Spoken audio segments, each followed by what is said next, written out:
ओ जाने वाले हमारा सलाम भी साथ लेते जा, bye bye bye bye bye bye. आगे आप समझ तो गए होंगे कि मैंने खुदा हाफिज़ किसको कहा है। अब मुझे कुछ ऐसा भी याद आया कि जब मुशर्रफ साहब जा रहे थे तो उन्होंने भी तकरीर में एक बात कही थी, पाकिस्तान का खुदा ही हाफिज़। खैर, समझने वाले समझ गए। हैरानगी की बात यह है कि इतना बड़ा वाक़या पेश आ गया, लेकिन इस मुल्क की इंटेलिजेंशिया और इस मुल्क के मखसूस इंटेलेक्चुअल्स ने यह बयानिया तैयार किया कि यह मुल्क के मुस्तकबिल के लिए अच्छा है। मैं जानता नहीं, मैं सच एक बात बताऊंगा, इमरान खान साहब, मैं आपसे बहुत मोहब्बत करता हूँ, लेकिन मैं आपको बता दूँ, यह आपने अपना वो नाकाबिल तसव्वुर नुकसान कर लिया है कि आपकी सोच, जब तक ये तोता आपके हाथ में था तब तक, ये मैं इशारतन बता रहा हूँ आपको, तमसील निगारी कर रहा हूँ, मैंने अमरू अय्यार की कहानियाँ बहुत पढ़ी हैं, जब तक तोता आपके हाथ में था जिनकी जान भी आपके काबू में थी, क्योंकि तोते में जिनकी जान काबिज थी। लेकिन आपने सोचा नहीं, बहुत बड़ी गलती कर दी। तकरीर तो कल इतनी खूबसूरत की कि दिल चाहा कि आपका माथा चूम लूं, लेकिन सच आपको बताऊं, बहुत बड़ी गेम हो गई आपके साथ। वज़ीर आज़म इमरान खान साहब, आपके साथ बहुत बड़ी गेम हो गई। शहबाज शरीफ साहब ने मेरे ख्याल से भैया को बाय बाय कहते ही फ़ौरन टेलर का रुख किया, वहाँ जाकर उसे कहा, ले ले माप शेरवानी का, आज तो सिलवा कर ही छोड़ूंगा। 6-7 सीटों की गेम है सर। ये जितने लोग आपके साथ अलायंस में बैठे वाह वाह कर रहे हैं, कह रहे हैं शाबाश, बहुत अच्छा किया आपने जाने दिया, अच्छा किया दिल की कुदूरतें छोड़ दी, विंडिक्टिव नहीं होना चाहिए था, ये सब साथ छोड़ जाएंगे। उम्र मेरी कम है लेकिन तजुर्बा मेरा बहुत ज़्यादा। मैं आपको बता दूं, लाइफ के बहुत अप एंड डाउन देखे हैं। मुश्किल वक्त आए ना खान साहब, साया भी साथ छोड़ जाता है। ये सारे जो कल आपने जब बिलावल साहब की नकल उतारी तो कैसे आपके लतीफ़ा सुनाने से पहले ही हंस पड़े, ये सब कल नहीं होंगे। इस तरह के दरबारों में तालियां बजाने वाले तारीख में बहुत रहे, जब बादशाह पे बुरा वक्त आया तो कोई साथ न दिया। याद रखना सर, बहुत बड़ी गलती हो गई, दिल बड़ा छलनी है। ऐसे नहीं कि मुझे नवाज शरीफ साहब से कोई शिकायत है, लेकिन मैं सिर्फ इतना कहूँगा कि जो गलती आपने कर दी उसकी भरपाई बहुत मुश्किल है। गलतियों से याद आया, मैंने सुना असद उमर साहब को दोबारा से वजीर बना दिया बहबूद आबादी में, मेरा मनसूबा बंदी का। अच्छा चलें, अच्छा है, ख़ानदानी मनसूबा बंदी का ना हो तो कोई बात नहीं, मुल्की मनसूबा बंदी का बना दिया सर। अब अल्लाह करे कि वो वज़ीर बनने के बाद अल्लाह ताला उनको हिदायत दे, कुछ सही मनसूबा बनाएं। लेकिन मेरी वो जो बात थी ना खुसरो बख्तियार साहब को चुप करवाने वाली, देखो वो बात सही लगी। चलो उनको तो अच्छी वजारत दे दी, इनको थोड़ी सी कमज़ोर दे दी, लेकिन चलो इसी बहाने काबीना में वापस तो आ गए। चलो जाने दो, मैं ज़्यादा असद उमर साहब के बारे में बात नहीं करूँगा भाई, पहले वज़ीर नहीं थे तो बेज़रर थे, अब वज़ीर बन गए, हो सकता है कुछ तारी ना हो जाए। नवाज शरीफ को तो ये लोग कुछ नहीं कर सके, मेरे जैसे 2 टके के एंकर के शायद कुछ बिगाड़ के खुश हो जाएं। खैर जाने दो, दिल को छलनी ना करो, दुखी ना हो। मेरे साथ बड़ी अहम मेहमान शामिल गुफ्तगू हैं, आसिफ इनाम साहब, साबिक सीनियर चेयरमैन एप्टमा। सर आपको वेलकम करता हूँ शो में। Thank you. कतई हालात हाजरा के ऊपर आपका कोई तज्जिया नहीं लूँगा। I will save you from this awkward situation. I will come straight to textiles issues and challenges faced. मुझे ये बताइएगा कि जनाबे वाला, ये कुछ आप प्रोग्राम शुरू होने से भी मुझे बता रहे थे कि फसल बैनुल-अक़वामी सतह पर भी और मुकामी सतह पर भी कुछ मुतासिर हुई है। आगाज़ इससे कर लूँ अगर आपकी इजाज़त हो। जी आसिफ। बिस्मिल्लाहिर्रहमानिर्रहीम। जहाँ तक मैक्रो इकनॉमिक पिक्चर का ताल्लुक़ है, वो ख़ासी इम्प्रूव हुई है। जो डेफिसिट्स हैं वो अब मैनेजेबल है, बल्कि लास्ट इसमें जो अक्टूबर का महीना है वो सरप्लस में कन्वर्ट हो गया। ये 4 साल पहले 3 साल पहले अनअचीवेबल जो है वो नज़र आ रहा था। तो मैक्रो सतह पे जो है वो बहुत बेहतर काम हुए। टेक्सटाइल के लिए भी जो है वो मुख्तलिफ़ किस्म की मराहत दी गई हैं एंड तकरीबन आप समझें कि ऑलमोस्ट विश लिस्ट जो है वो पूरी हो गई। इसमें कोई शक नहीं है, और लोग तैयारी कर रहे थे एक्सपेंशन की और इन तमाम चीज़ों की, कि अचानक से जो है ये सेल टैक्स का एक 1 जुलाई से सिस्टम आ गया। इसने ये जो है- जीरो टैक्स रजीम जी, जो खत्म जीरो- कर दी गई, जो खत्म। ज़ीरो रेटिंग ख़त्म की, उससे जो है वो एक कोराम मच गया।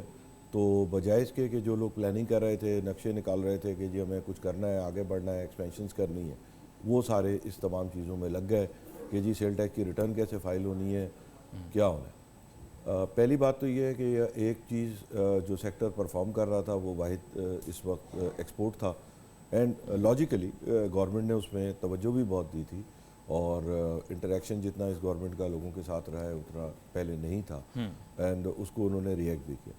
मगर इस ज़ीरो रेटिंग ख़त्म होने से इससे नाकाफ़ी तलाफ़ी नुकसान है। ज़ीरो रेटिंग ख़त्म करने की लॉजिक दी गई कि जी आप जितने की एक्सपोर्ट करते हैं उतने का लोकल माल बेचते हैं, तो जब हम बाकियों से टैक्स लेते हैं तो आपसे क्यों ना लें। नहीं, इसकी क्लैरिटी थोड़ी सी मुझे दें। ये वैल्यू एडेड सेक्टर के लिए नुकसानदेह ज़्यादा है, या मतलब नहीं, ये वैल्यू एडेड सेक्टर को ज़्यादा हिट कर रहा है? देखिए हर एक्सपोर्टर को हिट कर रहा है, चाहे हर एक्सपोर्टर को इस तरीके से हिट कर रहा है कि सबके रिफंड जो है वो ब्लॉक होते जाएंगे। अच्छा, अब दो तरीके थे, जो पहले एक सिस्टम फेल हुआ था वो नहीं था बोले सेम डे या सेम। मैं आपको बताता हूँ ना कि जो पहले सिस्टम था वो ये है कि आपने जो परचेज कर ली, आपने सुबह अगर 10 करोड़ का माल ले लिया तो आपका 1 करोड़ 70 लाख रिफंड बन गया, वो आप क्लेम कर लें ठीक अगले है। रिटर्न में। अब उसमें एब्यूज़ भी बहुत हुआ था system, and rightfully they have designed a system based on consumption, कि आप ख़रीदें कितने का, जो आप कंज्यूम करेंगे और जो शिप करेंगे उसका आपको रिफंड मिलेगा। ठीक है। इस सिस्टम में जो इनहेरिटेंट ख़राबी पैदा हो गई है वो ये कि ये साइकिल जो है वो 4 से 5 महीने पे रुई ख़रीद के सेल टैक्स देने से लेकर उसके गारमेंट बन के जाने से 4 या 5 महीने की लैग है। कुछ के अगर स्टॉकिंग हो तो 6 महीने की भी हो सकती है। तो 6 महीने की एक्सपोर्ट के बराबर का जो सेल टैक्स है वो सिस्टम में ही घुस जाएगा, जो तकरीबन कोई 200-250 अरब के करीब बन जाएगा। तो इससे जो है वो पूरी लिक्विडिटी ड्रेन हो गई है, और पॉजिटिव होने के बजाय नेगेटिव असरात है। अच्छा, ये अभी दूसरे ये कि जब आपने लॉन्च किया तो आपने उसको हाईएस्ट रेट पे डायरेक्ट लॉन्च कर दिया, तो वो बिल्कुल गलत है, उसको एडजस्ट होने में बहुत टाइम लग रहा है। फिर 3-4 चीज़ें हैं, जो डॉक्यूमेंटेशन ऑफ द इकोनॉमी, फिर सेल टैक्स ऑन टेक्सटाइल, और आपने इंपोर्ट के अंदर जो ऐसे इकदाम किए हैं कि FTR वगैरह ख़त्म की, ये सारे पॉजिटिव हैं। आपको बजाय उधर कॉन्सेंट्रेट करने के आपने एक बहुत छोटे सेक्टर पे अपने वसाइल एक छोटी सी वजाहत मुझे चाहिए। ये जो policy with reference to textile तैयार की जा रही, कहाँ पे तैयार की जा रही है? ये मतलब बेसिकली तो जो हमारी बात हुई थी तो वो लोग इस बात पे एग्री थे कि ये रहना चाहिए 1125। हमारी लास्ट मीटिंग तक जिसमें मैंने अटेंड की थी उसमें ये था कि 1125 हम but who is the decision making authority? I think so कि सम जो मुझे बताया ऑफिशियली वो ये था कि जी किसी ने फरवरी में IMF के प्रोग्राम में ये डाल दिया था, तो उन्होंने कहा जी IMF का जब हम प्रोग्राम एक्सेप्ट कर रहे हैं तो हमें मिनिस्ट्री ऑफ फाइनेंस के पास चली गई ना बात। नहीं, IMF का प्रोग्राम जो भी कर रहा हो मुझे आई डोंट नो। उन्होंने कहा किसी जूनियर जो लोअर लेवल पे इंटरेक्शन थी उसमें टेक्सटाइल का डाल दिया गया था, तो उन्होंने कहा अब हम चेंज नहीं कर सकते। फिर इस तरीके की अंडरस्टैंडिंग हुई कि जी 3-4 महीने नहीं जूनियर चलेगा। लेवल पे इतना मेजर इशू?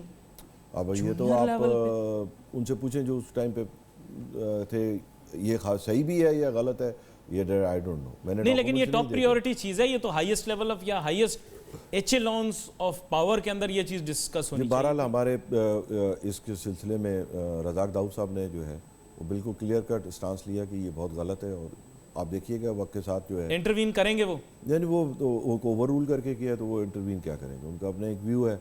मिनिस्टर का जो फाइनेंस है उसका तो अपना कुछ एक ना view कह है। के भी आपने बहुत कुछ कह दिया। यानी एक छोटी सी ब्रेक ले लूं, ब्रेक के बाद वापस फिर गुफ्तगू जारी रखेंगे। Let's take a short break.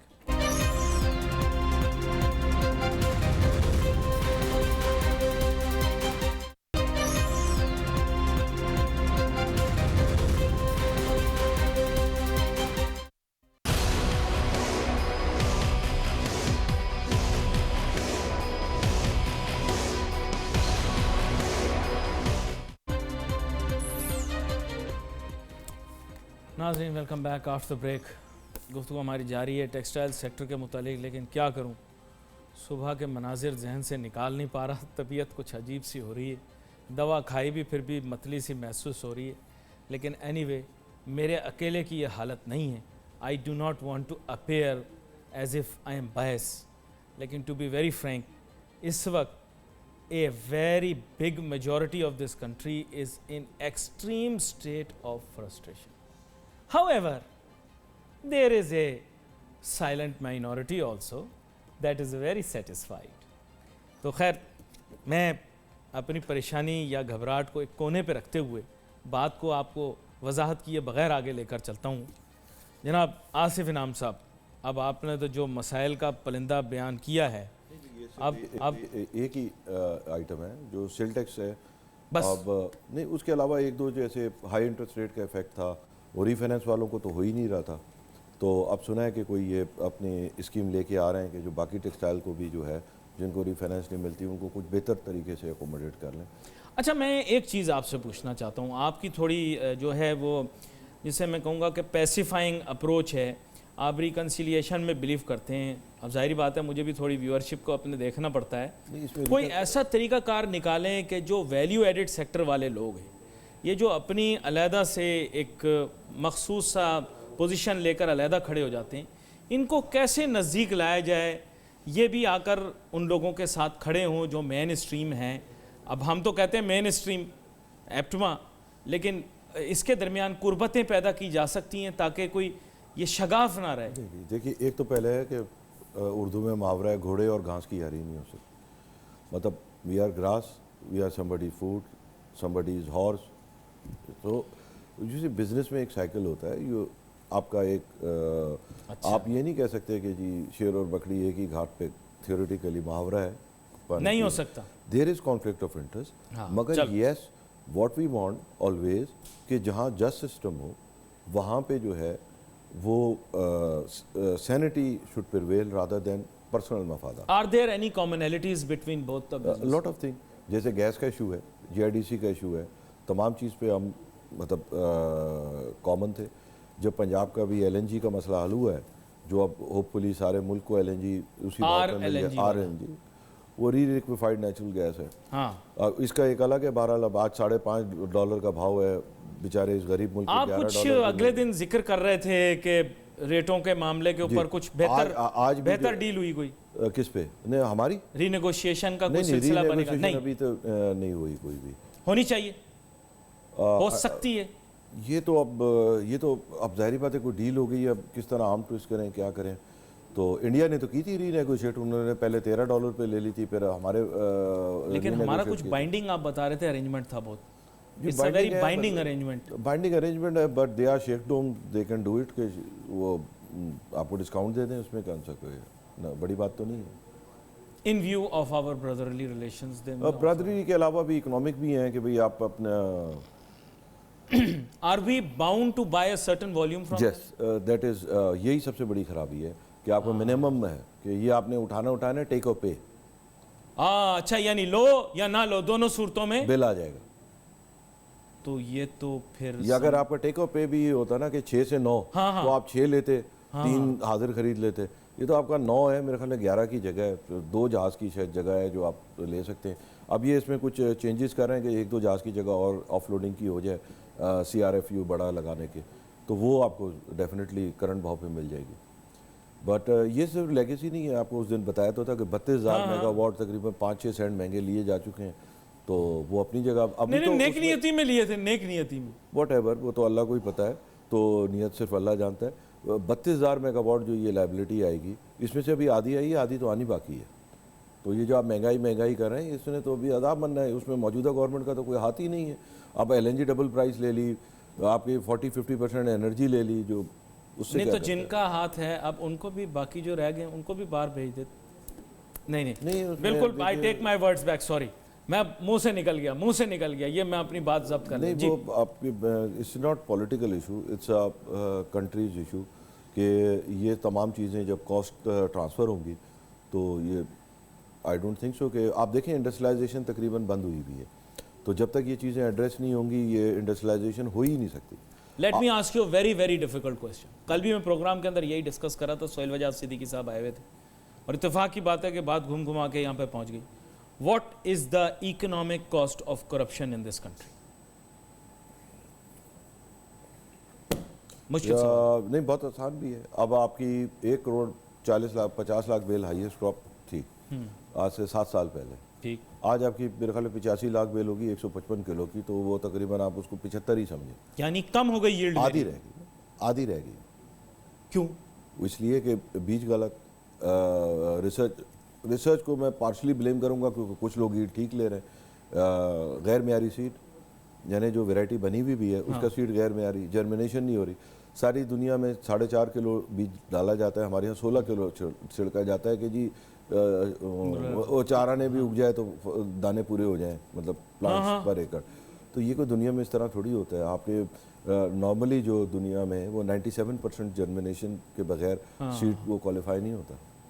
तो यहाँ तो बेचारे उनको आप पहले ही कह रहे हैं कि आप 4 गुना सीड, यानी कहने का मतलब ये है कि बीज ज्यादा डालें ताकि फूटे, बीज फूटने में कम बीज फूटते हैं। नहीं, तो उसमें ये होता है ना कि यहाँ नहीं फूटा, यहाँ 4 फूट गए तो उसमें से निकाल दिए, तो आपकी वो प्लांट पॉपुलेशन जो है वो कंट्रोल नहीं होती क्योंकि वो रैंडम होता है ना। रैंडम हो गया फिर तो। बताओ, ये नहीं है कि हर 4 में से एक है। अब यहाँ 25 निकला है, यहाँ निकला ही नहीं, तो अब निकला नहीं तो वो टाइम निकल गया और यहाँ से अब आपको उखाड़ने पड़ेंगे, वरना वो 25 एक दूसरे को ही ख़त्म करके मतलब बहुत डेंस हो जाएगा।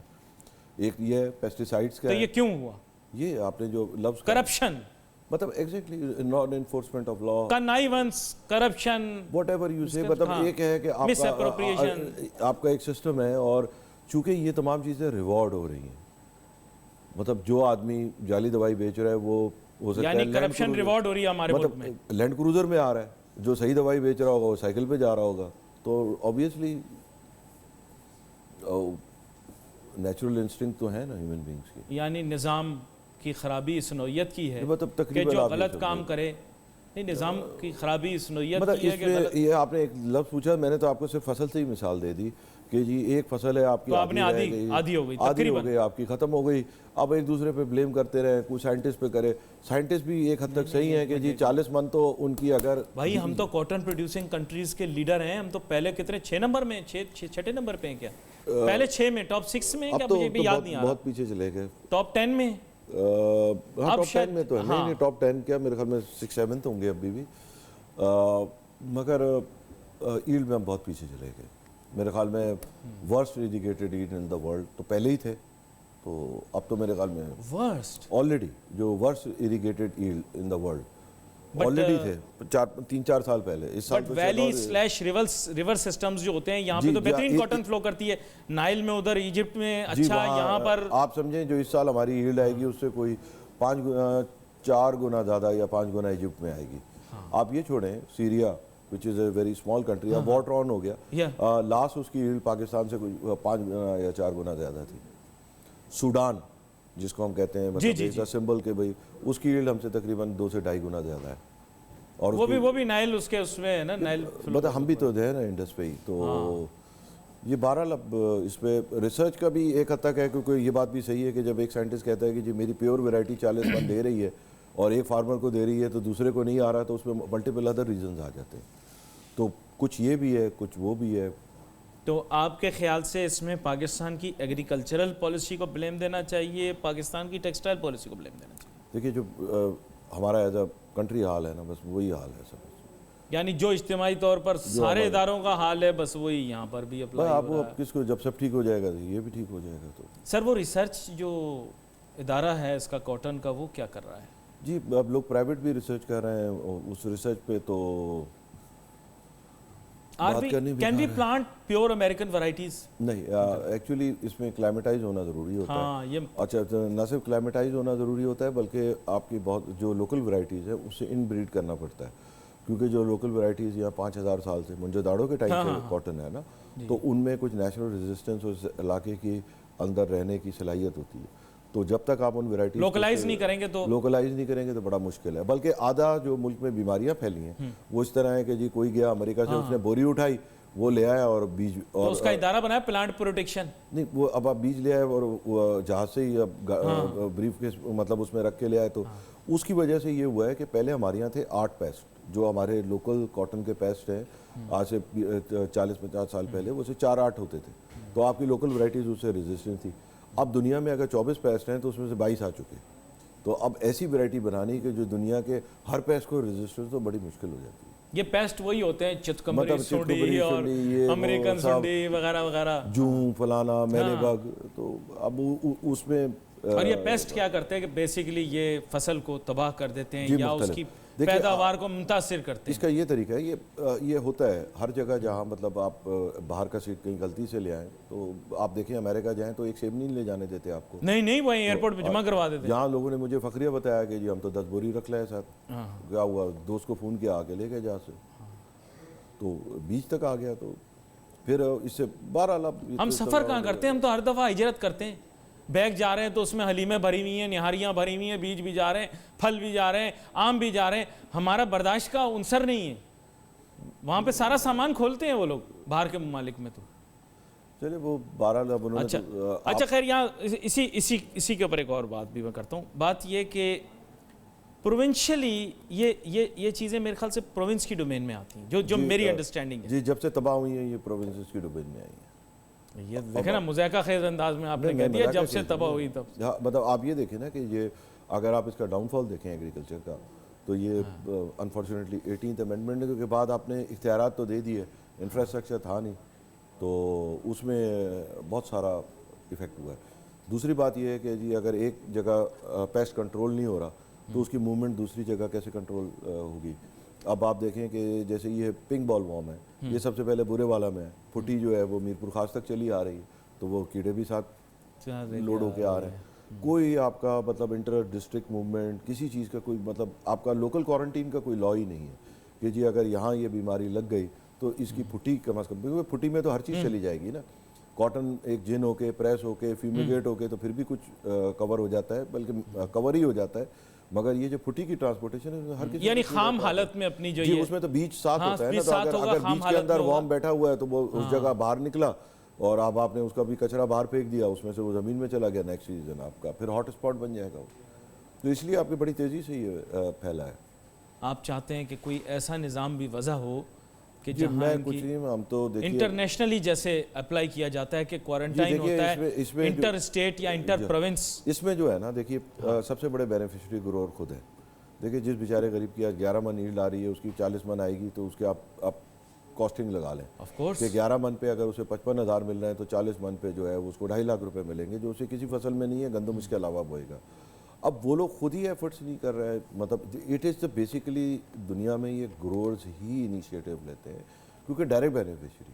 अगर मैं अपनी पैदावार का किसी वीवर को इल्ज़ाम दे दूं कि जी वीवर कुछ नहीं करा मेरे लिए, भाई वीवर का काम ही नहीं है, आपको अपना काम खुद साझे ना मैं एग्रीकल्चर जानता। अब लोग कहते हैं मिलों ने कुछ नहीं, मिल के बेचारे क्या कर सकते हैं। तो फिर किसी दिन PCGA वालों को बुलाने की कोशिश करें। PCGA का भी नहीं है, देखिए वो जिन करते हैं, PCGA जो है वो जिन करते हैं, उसमें तो उनसे साथ जो डिस्कस किया जा सकता है वो इंटर डिस्ट्रिक्ट मूवमेंट कि जी आप जो पेस्ट वाले इलाके की पुट्टी ना लाएं, ये नहीं, इस किस्म के तो डिस्कस कर सकते हैं। ईल्ड पे वो भी क्या कर सकते हैं। देखिए अगर आप ये तो उससे भी एक स्टेप पीछे चला जाएगा, अब किसान को कहाँ ढूंढता फिर नहीं, मतलब देर आर मतलब आपके ग्रोर्स की भी हैं वैसे, ग्रोर्स की भी है, जो हर वक्त आपने देखा होगा टीवी पे भी आते हैं, टमाटर से लेकर हर चीज़ पे शोर भी कर रहे होते हैं, असेंबली के बाहर दूध भी बहा रहे होते हैं, मगर जब रिसर्च पे आता है और पेस्ट कंट्रोल पे तो वो गायब होते हैं। वो कहते हैं कि हम करें क्या। जब ये कर सकते हैं तो कम से कम एक ऐप ही बनाएंगे, जिस इलाके में जाली दवाई हो हमें रिपोर्ट करें, हम जाके उसको अथॉरिटी से टेकअप कर सकते हैं। आजकल क्या मुश्किल है भाई। ये बड़ी अहम बात वैसे आपने की है। अब इस चीज़ पे भी हम कोशिश करेंगे कि आगे आने वाले दिनों के अंदर किसानों और एग्रीकल्चरिस्ट को भी हम बुलाएं कि प्योरली जब वो प्राइस के लिए तो आर्गू करने के लिए तैयार हैं तो अपनी यील्ड बढ़ाने पे फोकस कर लें, अपनी यील्ड बढ़ा लें, वो सप्लाई साइड तरीके से अपने पैसे ज़्यादा कमा लेंगे। नहीं है ही, because when you have the lowest yield in the world you can't be competitive. I am very thankful to you कि आज आप शो पर हमारे साथ गुफ्तगू में शामिल हुए। आपका बहुत शुक्रिया जनाब आसिफ इनाम साहब। नाज़रीन को बहुत सारे मौज़ूआत को कवर कर लें, फिर यही गुजारिश करूँगा कि अगर प्रोग्राम के अंदर कोई गलती हो गई हो तो भाई माफ़ कर दीजिएगा। जज्बात कुदरती हैं, एक जज्बाती शख्स हूँ, पाकिस्तान के लिए बड़ी मोहब्बत रखता हूँ, और जब मामलात को बिगड़ता देखता हूँ तो फिर ज़ुबान पर काबू कभी रहता है और कभी फिसल जाती है। इसके साथ ही नाज़रीन wait for message on Facebook, यहाँ पे अली नासिर हमारी टीम को इजाज़त दीजिए। अल्लाह हाफ़िज़।